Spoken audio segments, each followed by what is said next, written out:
കുഞ്ഞുമണികളെ, കഥ കേൾക്കാൻ റെഡിയാണോ? ഇന്നൊരു കരടിക്കുട്ടന്റെ കഥ പറയാം. ഒരു ദിവസം കരടിക്കുട്ടൻ രാവിലെ എഴുന്നേറ്റ് പല്ല് തേച്ചു കുളിച്ച് റെഡിയായി. ബ്രേക്ക്ഫാസ്റ്റ് കഴിക്കാം എന്ന് തീരുമാനിച്ചു. കുഞ്ഞുമണികൾക്ക് ബ്രേക്ക്ഫാസ്റ്റിന് എന്താണ് ഏറ്റവും ഇഷ്ടം? ഇഡ്ഡലി, ദോശ, പുട്ട്, ചപ്പാത്തി, പൂരി, ഇങ്ങനെ പല സാധനങ്ങളും ഇഷ്ടമാണല്ലേ? ബ്രെഡ് ടോസ്റ്റ് ആണ് ഇഷ്ടംന്നോ? കോൺഫ്ലേക്സ് ആണ് ഇഷ്ടംന്നോ? അങ്ങനെ പലതരം ഇഷ്ടങ്ങളുള്ളവരുണ്ടല്ലേ? എന്നാൽ നമ്മുടെ കരടിക്കുട്ടന് ബ്രേക്ക്ഫാസ്റ്റിന് എന്താണ് ഏറ്റവും ഇഷ്ടം എന്നറിയാമോ? നല്ല മധുരമുള്ളൊരു സാധനം. ഒന്ന് ആലോചിച്ച് നോക്കിയേ, എന്തായിരിക്കും ആ മധുരമുള്ള സാധനം? പഞ്ചസാരയോ? അല്ല അല്ല അല്ല, വേറെന്ത് സാധനമാണ് നല്ല മധുരമുള്ളൊരു സാധനം? മിഠായിയോ? അതുമല്ല. ഒന്നുകൂടി ആലോചിച്ചേ. കറക്റ്റ്, തേൻ, ഹണി. അതാണ് നമ്മുടെ കരടിക്കുട്ടന് ഏറ്റവും ഇഷ്ടമുള്ള സാധനം. അവൻ എന്നും ബ്രേക്ക്ഫാസ്റ്റിന് ഹണി നിർബന്ധമാണ്. തേൻ കിട്ടിയേ മതിയാവൂ. അടുക്കളയിലെ അലമാരിയില് ഒരു കുപ്പി നിറയെ തേൻ എപ്പോഴും സൂക്ഷിച്ചു വെക്കും. അങ്ങനെ കൊതിയോടെ നമ്മുടെ കരടിക്കുട്ടൻ അടുക്കളയിൽ പോയി അലമാരി തുറന്നു നോക്കി. അപ്പോഴാണ് അക്കിടി മനസ്സിലായത്. തേൻ കഴിഞ്ഞുപോയി. അയ്യോ, ഇനി എന്ത് ചെയ്യും? എന്നാ പിന്നെ പുറത്തുപോയി കുറച്ച് തേൻ സംഘടിപ്പിച്ചുകൊണ്ട് വരാം എന്ന് പറഞ്ഞ് കരടിക്കുട്ടൻ പുറത്തേക്ക് ഇറങ്ങി. നടന്ന് നടന്ന് നടന്നു പോകുന്ന വഴിക്കാതാ ഒരു മരത്തിൽ ഒരു തേൻകൂട്. കോളടിച്ചല്ലോ, വലിയ ഒരു തേൻകൂടാണ്. ഇന്ന് നിറയെ തേൻ കുടിക്കാം. ഇങ്ങനെ പറഞ്ഞുകൊണ്ട് നമ്മുടെ കരടിക്കുട്ടൻ നേരെ ചെന്ന് ആ തേൻകൂട്ടിലേക്ക് കൈയിട്ടു. അപ്പോഴതാ ഒരു ശബ്ദം. ആരാണ്? അത് തന്നെ, ഒരു തേനീച്ച. തേനീച്ച ചോദിച്ചു, നീ എന്താ കാണിക്കുന്നേ? ഞാൻ തേനെടുക്കുവാ, കരടിക്കുട്ടൻ പറഞ്ഞു.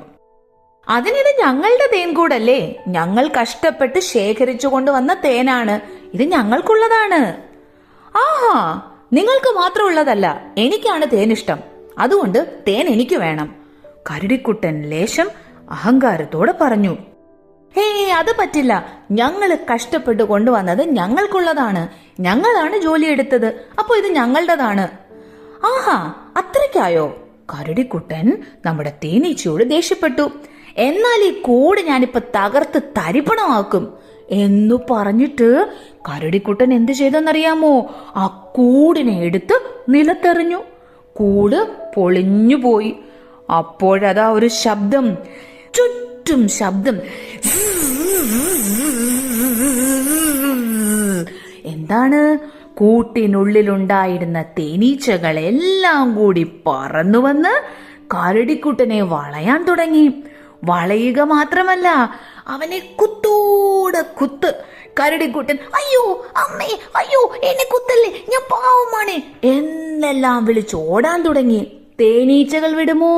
തേനീച്ചകൾ കരടിക്കുട്ടന്റെ പിന്നാലെ പാഞ്ഞു. കൂട്ടത്തിൽ നമ്മുടെ ആദ്യത്തെ തേനീച്ചയും ഉണ്ടായിരുന്നു. ആ തേനീച്ച എന്ത് ചെയ്തെന്നോ? ഓടിച്ചെന്ന് കരടിക്കുട്ടന്റെ മൂക്കിന് തന്നെ ഒരു ഉഗ്രൻ കുത്തുകൊടുത്തു. അയ്യോ! മൂക്കും പൊത്തിക്കൊണ്ട് നമ്മുടെ കരടിക്കുട്ടൻ ഒറ്റയോട്ടം. അവൻ എങ്ങനെയോ വീട്ടിലെത്തി. വീട്ടിലെത്തിയപ്പോൾ അതാ അവിടെ കരടിയമ്മ നിൽക്കുന്നു, കരടിക്കുട്ടനെയും കാത്ത്. നീ ഇതെവിടെ പോയതാ? അമ്മ, ഞാൻ തേനെടുക്കാൻ പോയതാ, കരടിക്കുട്ടൻ സങ്കടത്തോടെ പറഞ്ഞു. അയ്യോ, നിന്റെ ദേഹം സകലം തേനീച്ചകൾ കുത്തിയിട്ടുണ്ടല്ലോ. 1, 2, 3, 4, 5, 6, 7, 8 എത്ര കുത്താണിത് കുത്തിയിരിക്കുന്നത്? തേനീച്ചകൾ എന്നെ കുത്തി, കരടിക്കുട്ടൻ പറഞ്ഞു. നീ എന്തെങ്കിലും ഒപ്പിച്ചു കാണും, അല്ലാതെ അവരങ്ങനെ ഉപദ്രവിക്കില്ല. അതെ അതെ, ഞാൻ അവരുടെ കൂട്ടിൽ കൈയിട്ട് തേനെടുക്കാൻ നോക്കി. കരടിക്കുട്ടാ, നിന്നോട് ഞാൻ എപ്പോഴും പറഞ്ഞിട്ടില്ലേ, അനുവാദം ചോദിക്കാതെ ആരുടെ ഒരു സാധനവും നമ്മൾ എടുക്കാൻ പാടില്ല. ശരിയാ അമ്മേ. പിന്നെ നിന്നെ എനിക്കറിയാം, നീ ദേഷ്യപ്പെട്ടിട്ടുണ്ടാവും അവരുടെ അടുത്ത്. അതും ശരിയാ അമ്മേ. മോനോട് അമ്മ പറഞ്ഞിട്ടില്ലേ, നമ്മൾ ദേഷ്യപ്പെട്ടാൽ നമുക്കൊന്നും നേടാൻ പറ്റില്ല. ദേഷ്യം നമുക്ക് ദോഷം മാത്രമേ ഉണ്ടാക്കുള്ളൂ. ശരിയാ അമ്മേ. ശരി പോട്ടെ, സാരമില്ല. അമ്മ നിനക്ക് പുതിയൊരു കുപ്പി തേൻ കൊണ്ടുവച്ചിട്ടുണ്ട്, വാ വന്ന് കഴിക്ക് എന്നു പറഞ്ഞ് കരടിയമ്മ കരടിക്കുട്ടനെ കൂട്ടിക്കൊണ്ടുപോയി. ഇതാണ് നമ്മുടെ ഇന്നത്തെ കഥ. അപ്പൊ കുഞ്ഞുമണികൾക്ക് എന്തു തോന്നുന്നു? അമ്മ പറഞ്ഞ പോലെ ദേഷ്യപ്പെടാതെ തേനീച്ചകളോട് തേൻ ചോദിച്ചിരുന്നെങ്കിൽ അവര് കരടിക്കുട്ടനെ സഹായിക്കുമായിരുന്നോ? അവന് തേൻ കൊടുക്കുമായിരുന്നോ? എന്തു തോന്നുന്നു? എന്തായാലും ഒരു കാര്യം എപ്പോഴും ഓർക്കണം, മറ്റൊരാളുടെ സാധനം അവരുടെ അനുവാദമില്ലാതെ നമ്മൾ പിടിച്ചെടുക്കാൻ ശ്രമിക്കരുത്. പിന്നെ അനാവശ്യമായി ദേഷ്യപ്പെടരുത്. ദേഷ്യം കൊണ്ട് നമുക്ക് യാതൊരുവിധ ഗുണവും ഉണ്ടാവില്ല. അതാണ് ഈ കഥ നമ്മളെ പഠിപ്പിക്കുന്നത്. കുഞ്ഞുമണികൾക്ക് കഥ ഇഷ്ടമായോ?